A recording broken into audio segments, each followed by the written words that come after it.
पहाड़ी औरतें हफ्ते में एक रात छोटे लड़कों के साथ क्यों गुजारती थी? राज जानकर आपके भी रोंगटे खड़े हो जाएंगे। पहाड़ी औरतें नई उम्र के लड़कों के साथ जो काम करती हैं उसे जानकर आपके होश उड़ जाएंगे। दरअसल हुआ कुछ यूं कि मेरे 14 साल के होते ही अचानक से मेरे कंधों पर बहुत बड़ी जिम्मेदारी आ गई। मैं तो यहाँ अपने पापा के पास घूमने के लिए आया था। मुझे क्या मालूम था कि यहाँ आकर हालात ऐसे बन जाएंगे कि मुझे खाने को रोटी तक नहीं मिलेगी। और उसी दौरान मेरी मुलाकात एक पहाड़ी औरत से हुई जिसने मुझे एक ऐसी बात बताई जिसे सुनकर मैं हैरान रह गया और सोचने लगा कि आखिर 14 साल की उम्र के लड़के के साथ इसे ऐसा क्या काम करना है जिसके बदले में यह मुझे इतना सब दे रही है। मजबूरी में मुझे उसकी बात माननी पड़ी। फिर उस औरत ने जो कुछ मेरे साथ किया उसे जानकर तो आपके पैरों तले ज़मीन निकल जाएगी। मेरा नाम मनीष है। मैं बिहार के एक कस्बे का रहने वाला हूँ। मेरी फैमिली में मेरे अलावा मेरी माँ, मेरी बहन और मेरा बड़ा भाई है। मेरे पिता कारपेंटर हैं जो कि भूटान के पास एक छोटे से पहाड़ी गांव में काम करते हैं। उन्हीं की कमाई के जरिए हमारे घर का खर्चा चलता है। हालांकि उनके घर से दूर रहने की वजह से मेरा बड़ा भाई नशेड़ी बन चुका है। मेरी बहन अभी इंटर में पढ़ रही है और मैंने 8वीं क्लास के पेपर दिए थे। पेपर देकर मैं खाली हुआ। मेरी 1.5 महीने की छुट्टी थी। हम जिस कस्बे में रहते थे वहाँ पर तो वैसे भी स्कूल में कम ही लोग जाया करते थे। कहने को छुट्टी 1.5 महीने की होती थी, लेकिन मुझे पता था कि मैं अभी स्कूल तो 2-2.5 महीने के बाद ही जाऊंगा। मैंने माँ से कहा कि मैं अपने पापा के पास जाकर अपनी छुट्टियां गुजारना चाहता हूँ। हालांकि मैं छोटा था, लेकिन बड़ी कम उम्र से घर की जिम्मेदारी अपने सिर पर ले रखी थी, तो मैंने ज़्यादा चिंता नहीं की और मुझे अकेले गाड़ी में बैठा दिया। मेरा सफ़र बहुत अच्छे से गुजरा। इस दौरान माँ ने मेरे पापा को चिट्ठी लिख दी थी जिसमें उन्होंने बताया था कि मनीष तुमसे मिलने तुम्हारे पास आ रहा है। मेरे पापा मुझे स्टेशन पर मिल गए। मेरे लिए तरह तरह की चीज़ें लेकर आए थे क्योंकि आज मेरा जन्मदिन भी था। पापा ने मुझे गले से लगाकर बहुत प्यार किया और कहा कि मनीष आज तुम पूरे 14 साल के हो गए हो। उसके बाद हम दोनों एक जिप्सी से पापा के घर की तरफ चलने लगे। जिप्सी पापा किराए पर लेकर आए थे। उसके अंदर कोई पहाड़ी गीत बज रहा था और हम दोनों बाप बेटे बड़ी मस्ती से एक दूसरे से बातें करते हुए सफ़र का मज़ा ले रहे थे। अचानक से हमारे साथ एक हादसा हुआ। हमारी जिप्सी का एक्सीडेंट हो गया। उस एक्सीडेंट में जिप्सी कार ड्राइवर हाथों हाथ ही मर गया। हालांकि मुझे बहुत ज़्यादा चोट नहीं लगी क्योंकि मैं गाड़ी के पहले झटके में ही गाड़ी से उछलकर नरम मुलायम घास के ऊपर गिर गया था।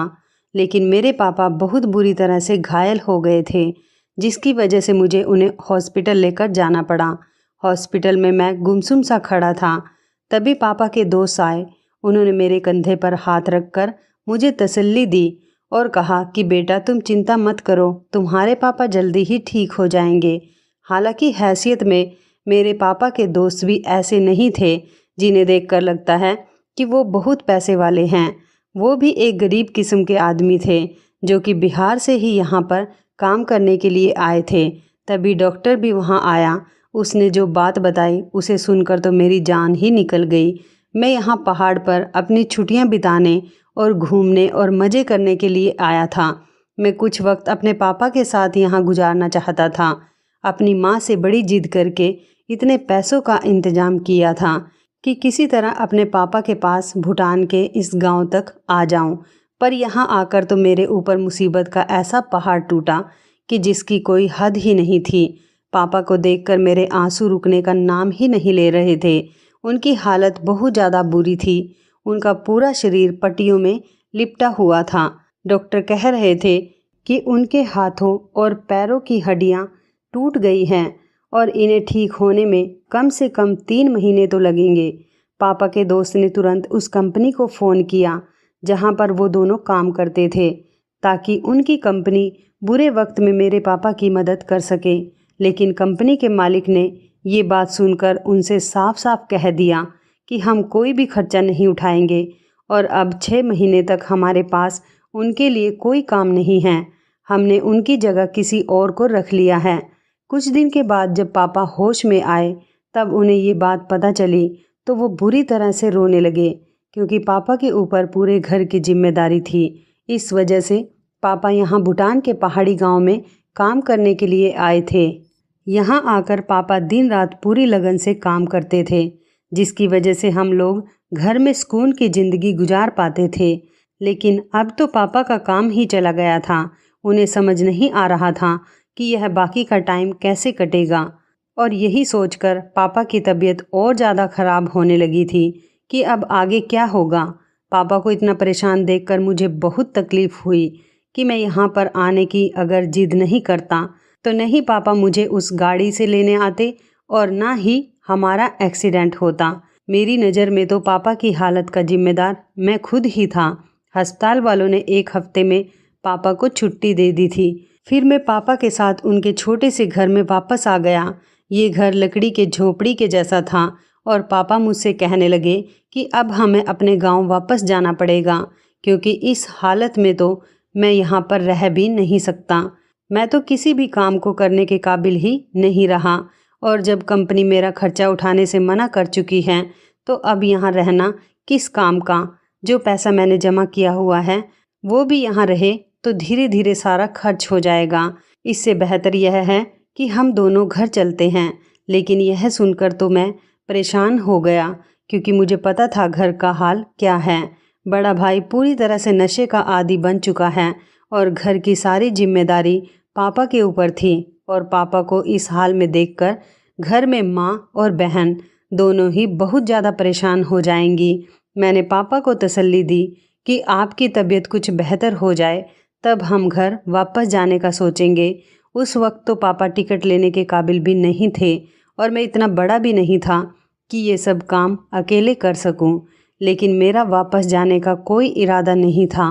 मैंने सोच लिया था कि मैं यहाँ कोई काम ढूंढ लूँगा और जब तक पापा सही नहीं होते मैं अपने पापा के साथ रहकर उनकी जिम्मेदारी उठा लूँगा। लेकिन सारी परेशानी यह थी कि मुझे कोई काम आता ही नहीं था और मुझे यह भी नहीं पता था कि इस गांव में क्या काम होता है जो मैं कर सकूं। इस छोटे से पहाड़ी गांव में 14 साल के छोटे बच्चे को काम पर रखने के लिए कोई भी तो राजी नहीं था, क्योंकि यहाँ के कानून के हिसाब से 14 साल के बच्चे को काम पर रखने पर कारखाने के मालिक को सख्त सज़ा हो जानी थी। मुझे समझ नहीं आ रहा था कि आखिर मैं करूँ तो क्या करूँ। मेरे लिए यहाँ काम ढूंढना नामुमकिन था, जबकि पापा कमरे में अकेले रहकर खुद को बीमार महसूस कर रहे थे। पापा को शाम में घर से बाहर ले आया ताकि पास के गार्डन में ले जाकर घुमाया जाए। वहाँ जब पापा बैठे हुए बच्चों को खेलता देख रहे थे तभी मेरी नज़र एक पहाड़ी औरत पर पड़ी। वह थोड़ी दूर पर बैठी थी और उसकी नज़रें मुझ पर बनी हुई थी। कुछ ही देर में पापा के दोस्त आ गए और पापा उनसे बात करने लगे। तभी उस औरत ने मुझे इशारा किया और अपने पास बुलाया। मैं तुरंत उसके पास चला गया। वो बहुत ही खूबसूरत, उम्र में 30 से 35 साल की होगी। वो मुस्कुराकर मुझसे पूछने लगी कि तुम कौन हो और कहाँ से हो, तुम्हारे पापा को क्या हुआ है। मैंने उसे अपना नाम मनीष बताया और अपना पूरा बायोडाटा एक सांस में ही उसे बता दिया और उसे ये भी बताया कि हमारे पास कोई भी काम नहीं है, इस वजह से हमें यहाँ रहने में बहुत परेशानी आ रही है। मेरी बात सुनकर वो धीरे से मुस्कुराई और मुझसे कहने लगी कि तुम्हारा गुजारा किस तरह चल रहा है। ये सुनकर तो मेरी आंखों में आंसू आ गए और मैंने उससे कहा कि पापा की नौकरी तो पहले ही जा चुकी है और मैं यहाँ काम ढूंढते हुए थक चुका हूँ, लेकिन कोई भी मुझे काम पर रखना नहीं चाहता। उस औरत ने मुझसे कहा कि अगर तुम्हें यहाँ पर कोई काम मिल जाए तो तुम क्या वो काम करोगे। मैं बहुत खुश हो गया। मैंने कहा क्यों नहीं, अगर कोई काम होगा तो मैं ज़रूर करूँगा। मैं तो खुद यही चाहता हूँ कि किसी तरह यहाँ पर मुझे काम मिल जाए और मैं 6 महीने तक पापा की जिम्मेदारी संभाल लूँ। उसके बाद वो अपनी जॉब पर वापस जा सके और हमारा घर वापस से अपने रूटीन पर सेट हो जाए।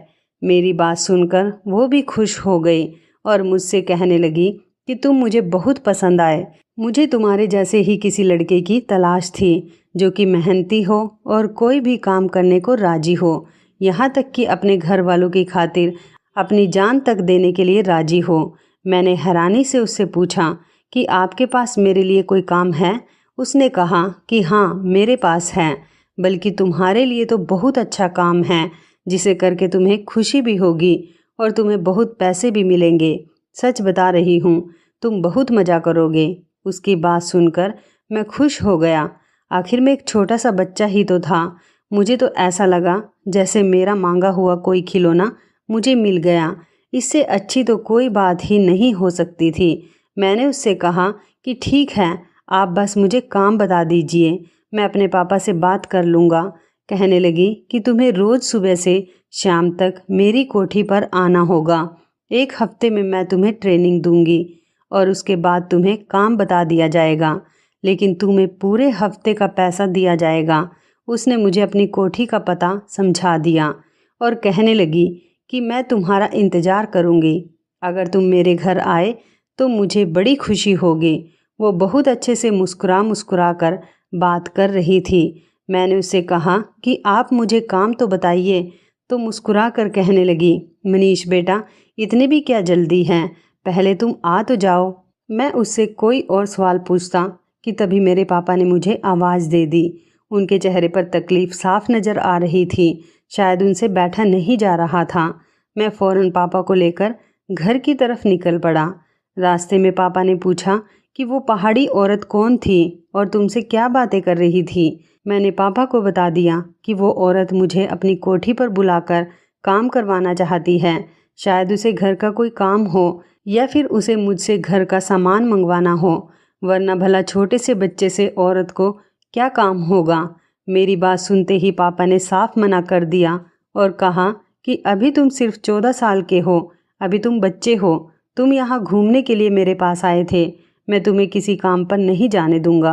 पहाड़ी औरत कौन है? ऐसे में किसी अनजान के घर तुम्हें कैसे भेज दूं? पता नहीं वो तुमसे कितना काम करवाएगी। पर मैंने पापा से कहा कि पापा, बस 6 महीने की ही तो बात है। एक बार जब आप ठीक हो जाएंगे तो आप अपनी कंपनी को वापस से ज्वाइन कर लेंगे और मैं वापस से आपकी सेवा करके अपने घर चला जाऊंगा और अपनी पढ़ाई लिखाई में लग जाऊंगा। लेकिन तब तक तो घर का खर्चा चलाने के लिए कुछ न कुछ करना ही पड़ेगा और वो औरत मुझे अच्छे खासे पैसे देने को तैयार है, तो फिर मुझे काम करने में क्या परेशानी होगी भला। पापा की आंखें भीग गई। वो कहने लगे कि मेरा छोटा बेटा इतनी जल्दी बड़ा हो गया कि मुझे समझाने लगा। मैंने पापा से कहा कि एक बार उस औरत के घर जाकर तो देखता हूँ, एक दिन जाऊँगा, अगर मुझे काम समझ में नहीं आया तो वापस आ जाऊँगा, कोई दिक्कत नहीं। मेरी बात सुनकर और घर की परेशानी को देखकर पापा मान गए और मुझसे कहने लगे कि अगर तुम्हें कोई परेशानी हो तो उसी वक्त वापस आ जाना। और ये बातें करते हुए हम अपने घर आ गए। रात भर मैं यही सोचकर खुश होता रहा कि मैं काफ़ी किस्मत वाला हूँ जो मुझे यह काम मिल गया, वरना मैं तो थक चुका था और हार मानकर घर वापस जाने की सोच चुका था। लेकिन मेरे दिल में थोड़ा सा डर भी था। मैं ये भी सोच रहा था कि ना जाने उसकी कोठी कितनी बड़ी होगी, क्या मुझे उसकी पूरी कोठी की सफाई करनी होगी। यही सब सोच अचानक से मेरी आंखें बंद हो गई और मैं सो गया। अगली सुबह मैं सवेरे सवेरे उठ गया था और पापा के सारे काम करके उस औरत की कोठी पर जाने के लिए निकल गया। उस औरत की कोठी हमारे घर से ज़्यादा दूर नहीं थी, इसलिए पापा ने वहाँ भेजने की हामी भर ली थी। साथ में पापा को यकीन दिलाया था कि कोई भी परेशानी होगी तो मैं सीधा घर आ जाऊँगा। उस औरत की कोठी पर पहुंचकर मैंने चौकीदार से कहा कि मुझे तुम्हारी मालकिन ने बुलाया है। उसने सर से पैर तक मुझे देखा और कहने लगा कि तुम रहोगे मैडम के पास। उसकी बात मुझे बहुत अजीब लगी, साथ ही वो बड़ी अजीब सी नज़रों से मुझे देख रहा था। उसके बाद उसने टेलीफोन के जरिए एक नौकरानी को बाहर बुलाया और मुस्कुराकर उससे कहा, ये बच्चा मैडम के साथ रहेगा। मालकिन एक से एक खूबसूरत लड़का ढूंढ कर लाती है, उनकी भी दाद देनी पड़ेगी। इस तरह की बातों को सुनकर मैं हैरान हो गया। भला काम करवाने के लिए किसी को खूबसूरत होने की क्या ज़रूरत है? मैडम को तो मेरे काम से मतलब होना चाहिए था। मुझे लगा शायद ये चौकीदार कुछ पागल सा है। नौकरानी चौकीदार की बात सुनकर हंसी और मेरा हाथ पकड़कर मुझे कोठी के अंदर ले गई। कोठी बहुत बड़ी थी और बहुत ही खूबसूरत भी। वहाँ तो किसी चीज़ की कमी नहीं थी। ऐसा लगता था जैसे कि सोने के किसी महल में आ गया हूँ। मैं अंदर जाकर खूबसूरत सोफे पर बैठ गया। मेरे सामने लीची का जूस रखा गया, बिल्कुल ऐसे जैसे मैं कोई ख़ास मेहमान हूँ। थोड़ी ही देर में मैडम भी वहाँ आ गई। मैं उस पहाड़ी औरत को देखकर हैरान रह गया। वो बहुत ज़्यादा खूबसूरत थी। लग रहा था जैसे मैं किसी फिल्म की हीरोइन को देख रहा हूँ। नाइट सूट में बहुत सारा मेकअप लगाए वो मेरे सामने बैठी हुई थी। हालांकि मेरी उम्र इतनी भी नहीं थी, लेकिन फिर भी वो मुझे बहुत ही हसीन लग रही थी। मैंने अपनी नज़र शर्म से नीचे कर ली। जो भी था वो मेरी मालकिन थी और मुझे उसके यहाँ काम करना था। मैंने जूस पी लिया तो मैडम ने मुझसे कहा कि तुम थोड़ी देर कमरे में जाकर आराम कर लो। उस औरत की ये बात सुनकर मैं हैरान हो गया। मैं तो यहाँ काम करने के लिए आया था, आराम करने के लिए नहीं, और ना ही कोई इतनी दूर से आया था कि मुझे आराम करने की ज़रूरत पड़े। मैंने फ़ौरन कहा कि मैडम मैं बिल्कुल तरोताज़ा हूँ, आप मुझे काम बताइए, मैं बड़ी मेहनत से आपका काम करूँगा। मेरी बात सुनकर वो पहाड़ी औरत अपनी खूबसूरत अंदाज में मुस्कुराई और बोली, काम तो तुम्हें ईमानदारी से ही करना होगा, इसी बात के तो तुम्हें पैसे मिलेंगे, लेकिन अभी तुम जाकर आराम करो और फिर मैं तुम्हारे पास आकर तुम्हें बताती हूँ कि तुम्हें क्या काम करना है। तभी एक और नौकरानी आई और वो मुझे लेकर एक बहुत खूबसूरत कमरे में चली गई। कमरा इतना बड़ा और इतना शानदार था कि मैं कुछ देर कमरे को देखता रहा। कमरा बहुत अच्छी तरह से सजाया गया था। जब से मैं यहाँ आया था पापा की तबीयत को लेकर बहुत परेशान था। ना तो मैं ठीक से कुछ खा पाया था और ना ही ठीक से कुछ देख पाया था। इस कमरे में आकर जब मैं सुकून से बिस्तर पर बैठा तो सामने लगे शीशे में मैंने अपनी शक्ल देखी। मैं तो वाकई बहुत खूबसूरत था। वो चौकीदार सही कह रहा था, खूबसूरत तो मैं हूँ ही, अपनी माँ की तरह। दूधिया रंग, तीखे नैन नक्श और नीली आंखें। मैं दूसरे बच्चों से बहुत अलग था। अपने गांव में भी मेरी आंखों के बड़े चर्चे थे।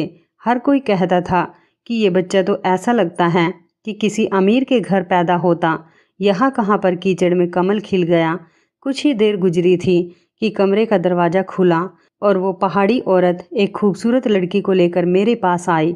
मैं उसे देखकर तुरंत उठकर बैठ गया। मैडम ने उस लड़की से मुझे मिलवाया। उसका नाम सुनीता था।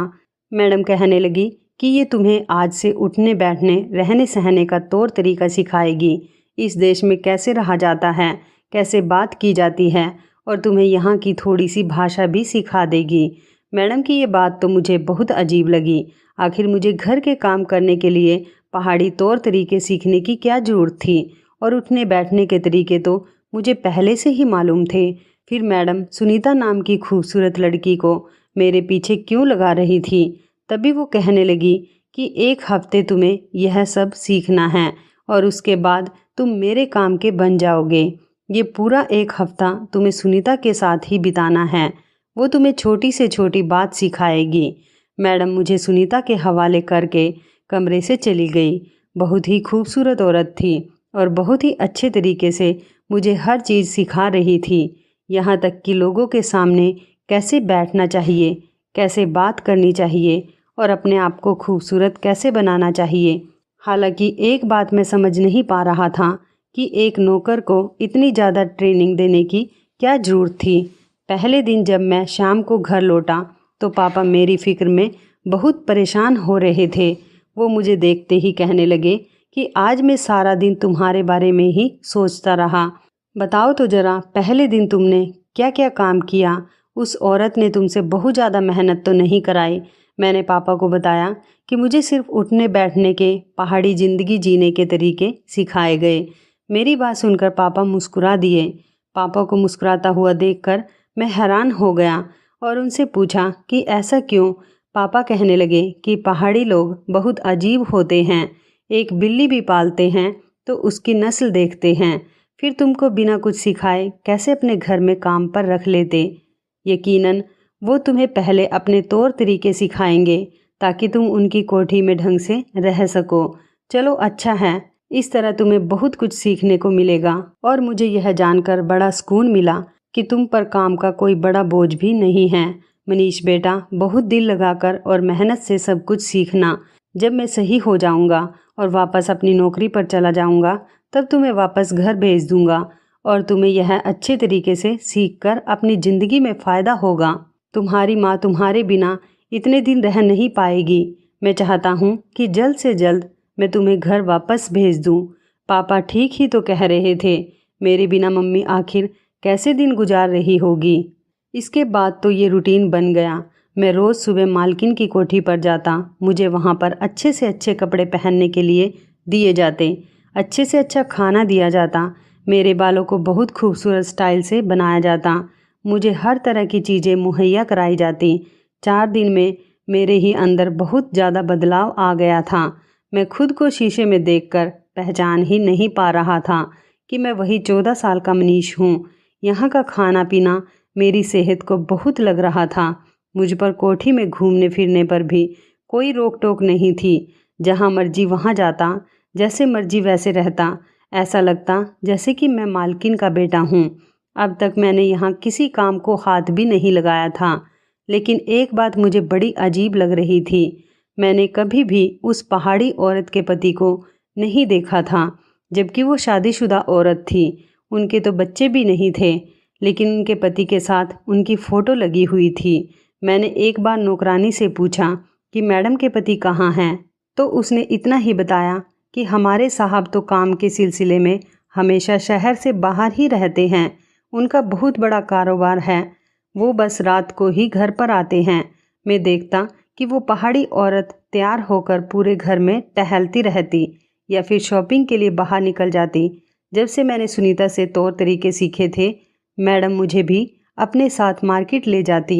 वो मेरा हाथ पकड़कर शॉपिंग करती, मार्केट में घूमती, मुझे मेरी पसंद की चीज़ें दिलाती और मैं अपनी नौकरी पर बहुत हैरान था, जिसके लिए मुझे सैलरी मिल रही थी और इतना बहुत सारा सामान भी मिल रहा था और काम मुझे कुछ करना नहीं पड़ रहा था। मैंने अपने पापा को अपनी नौकरी के बारे में बताया कि वहाँ पर मैं पूरा दिन कैसे गुजारता हूँ। पापा कहने लगे कि तुम्हारी मालकिन की शायद कोई औलाद नहीं है, इसलिए वो तुम्हें अपने बेटे की तरह पाल रही है, लेकिन शायद ये बात बताना नहीं चाहती। मैडम ने तो मुझे यही बताया था कि 1 हफ्ते तक सुनीता मुझे ट्रेनिंग देगी, फिर मेरा काम शुरू होगा और मुझे अब बस उस दिन का इंतज़ार था कि आखिर मुझे पता तो चले कि मेरा काम क्या है। अभी तो मैं अपने नए नए कपड़े और महंगी महंगी चीज़ों को एंजॉय कर रहा था। पापा की तबीयत भी अब पहले से बेहतर हो गई थी, लेकिन इतनी भी नहीं सुधरी थी कि वो नौकरी पर जा सके। इधर मेरी नौकरी लग गई थी तो मेरे पापा की टेंशन भी कुछ कम हो गई थी। हालांकि हमने अभी तक अपने घर पर पापा के एक्सीडेंट के बारे में नहीं बताया था और ना ही मेरी नौकरी करने के बारे में। पापा मम्मी को शाम में फ़ोन करते और उन्हें सब कुछ अच्छा अच्छा ही बताते। वहीं दूसरी तरफ मैं उस पहाड़ी औरत के घर में बड़े मज़े से रह रहा था और 1 हफ्ते में मैं जैसे बिल्कुल ही बदल गया था। हफ्ते के आखिरी दिन मैं जैसे ही मैडम के घर पहुंचा तो चौकीदार मुझे देखकर बहुत अजीब ढंग से हंसने लगा और कहने लगा कि आज से तुम्हारा काम शुरू होने ही वाला है। मैं भी इस बात पर बहुत खुश था कि आज मुझे काम करने को मिलेगा। मैं कोठी के अंदर दाखिल हुआ तो सुनीता मुझे कहीं नज़र नहीं आई। दूसरी एक नौकरानी मुझे कहने लगी कि आज आपको सीधे मैडम के कमरे में जाना है। मैं जब से यहाँ आया था एक बार भी मैडम के कमरे में नहीं गया था। मैडम का कमरा हमेशा लॉक रहता था। मैं जैसे ही मैडम के कमरे में दाखिल हुआ तो देखकर हैरान रह गया। मैडम का कमरा तो आज पूरी तरह से सजा हुआ था, जैसे किसी नई नवेली दुल्हन का होता है। मैडम ने मुझे हाथ पकड़कर अपने बिस्तर पर बिठाया और नोटों की 2 गड्डियाँ मेरे हाथ में पकड़ा दी और कहने लगी कि ये तुम्हारी इस हफ्ते की तनख्वाह है। आज का पूरा 1 दिन तुम्हें मेरे साथ कमरे में ही गुजारना होगा और आने वाले 1 हफ्ते तुम इसी तरह जीना जितना तुमने इस हफ्ते अपनी ज़िंदगी का मज़ा लिया है। मैडम की यह बात मुझे कुछ ज़्यादा समझ नहीं आई। हालांकि इतने सारे नोट देखकर मैं बहुत खुश हो गया। मैंने मैडम से कहा कि आप जो भी कहेंगी मैं पूरी ईमानदारी के साथ करूँगा। लेकिन उसके बाद उस पहाड़ी औरत ने जो कुछ मुझसे कहा वो सुनकर मेरे होश उड़ गए। आखिर ये मुमकिन ही कैसे था?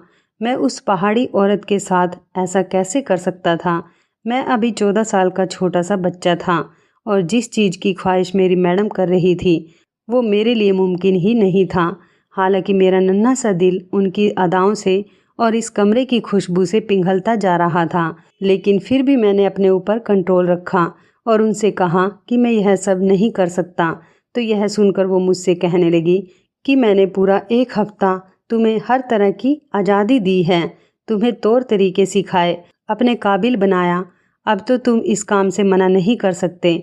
वो पैसे तुम्हें इसी काम के लिए दिए गए हैं। इससे पहले तो तुमने कोई काम किया ही नहीं। मैंने तुम्हें अपने काबिल बनाने के लिए बड़ी मेहनत की है। अब तुम ऐन मौके पर मुझे इनकार ना करो, मेरी हसरतें अधूरी रह जाएंगी। वो कहने लगी कि हम औरतों की ज़िंदगी बहुत अजीब होती है। दूसरे लोग हमारा पैसा और हमारी ज़िंदगी देखकर जलते हैं, लेकिन कोई हमसे ये नहीं पूछता कि हमारे दिल पर क्या गुजरती है। मेरे पति को ऐश करने की आदत हो गई है और वो अलग अलग शहर में अलग अलग औरतों से मिल सकता है और इस दौरान वो मुझे वक्त देना भूल ही गया है। उसे तो यह भी याद नहीं कि मैं जवान और खूबसूरत हूँ और मेरे भी कुछ अरमान हैं, लेकिन उसकी दिलचस्पी तो मुझसे ज़्यादा बाजारू औरतों में है जिनको वो गलत तरीके से अपने साथ रखता है। इसलिए मैं भी हफ्ते में एक दिन छोटे लड़कों के साथ गुजारती हूँ और अपनी अधूरी ख्वाहिशों को पूरा करती हूँ। इस तरह ना तो मुझे प्रेग्नेंट होने का डर रहता है और ना ही किसी को मेरे ऊपर शक होता है। मैं जानती हूँ कि ये तरीका गलत है, लेकिन मेरा पति भी तो मुझे धोखा दे रहा है, तो मैं उसे धोखा क्यों ना दूँ। मैं बदले की आग में जलती रहती हूँ। हफ्ते के आखिर में मैं अपने अंदर की आग इसी तरह ठंडी करती हूँ। एक छोटा लड़का अपने बिस्तर पर पूरे दिन रखती हूँ, लेकिन जितने लड़कों का इस्तेमाल मैंने आज तक किया है कोई भी तुम्हारे जितना खूबसूरत नहीं था। पर मेरा दिल अब तुम पर आ चुका है और मैं चाहती हूँ कि तुम मेरे साथ हमेशा के लिए यही रह जाओ। तुम्हारी ज़रूरत इस वक्त पैसा है और मेरी ज़रूरत तुम हो। मैं तुम्हें यह पैसे दूंगी जिससे तुम अपनी ज़रूरतों को पूरा करोगे, लेकिन इसके बदले में तुम्हें मेरी हर ज़रूरत को पूरा करना पड़ेगा। मैं तुम्हें अपनी ज़िंदगी भर अपने साथ रख लूँगी और तुम्हारे बाप को भी कभी नौकरी की ज़रूरत नहीं पड़ेगी, ना ही तुम्हें वापस घर जाना पड़ेगा। अपने बाप को अपने घर वापस भेज देना और हमेशा के लिए यहाँ रह जाना।